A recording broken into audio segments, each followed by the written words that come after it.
From the Chicago Sun-Times newsroom, welcome political junkies, I'm Lynn. Joining me today is Matthew Foldi, who is the 5th Ward Republican Committeeman in Chicago.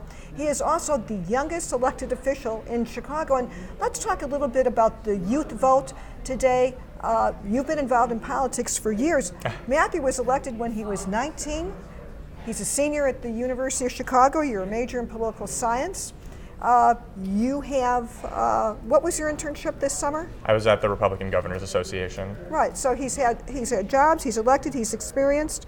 You're now 21, you've been in the business a long time. So as I talk to the pro here, tell me what animates youth voters. What's going on?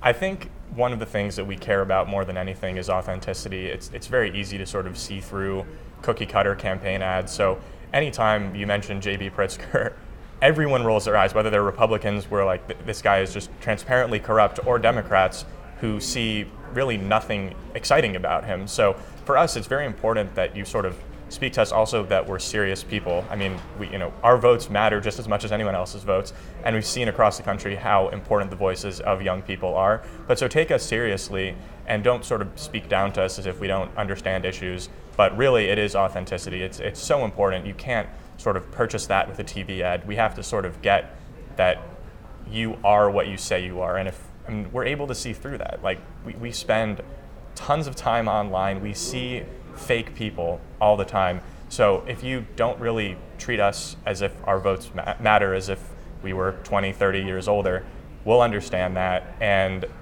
authenticity, I really can't stress that enough. For us to be able to realize that you're someone we can relate to is very important, and you can't just sort of manufacture that. It has to be real. So for people who are watching who wonder, I want to know about your path to politics. Because you were able to figure out that there was an elected position that you could qualify for and run it at the age of 19, can you kind of summarize, Matthew, what was your path to politics? So this is very Chicago style. My grandpa was the ward committeeman in the 5th Ward a couple of terms before me. So I knew that it was a position, but I actually, the person before me vacated the spot, so it was open. And for me, the reason I was able to fill it is because I'd already been really active in Chicago politics. So when they realized there was a vacancy, I was the first person they called to ask to fill it. And you knew it because of your grandfather? Or? I knew that I didn't know that there was a vacancy. But you knew your interest in politics. What ignited it? So my dad worked for a senator from the neighboring state of Indiana, Richard Lugar, and I grew up in Maryland, about 7 miles from the capital. So I was very involved in Maryland politics as well. It just comes naturally to me. If you want to make a change, there's no better way to do it than by taking an interest in politics. Interesting. Matthew Foldi, the youngest elected official in town. We'll be talking to you more. I'm Lynn from the Chicago Sun-Times newsroom.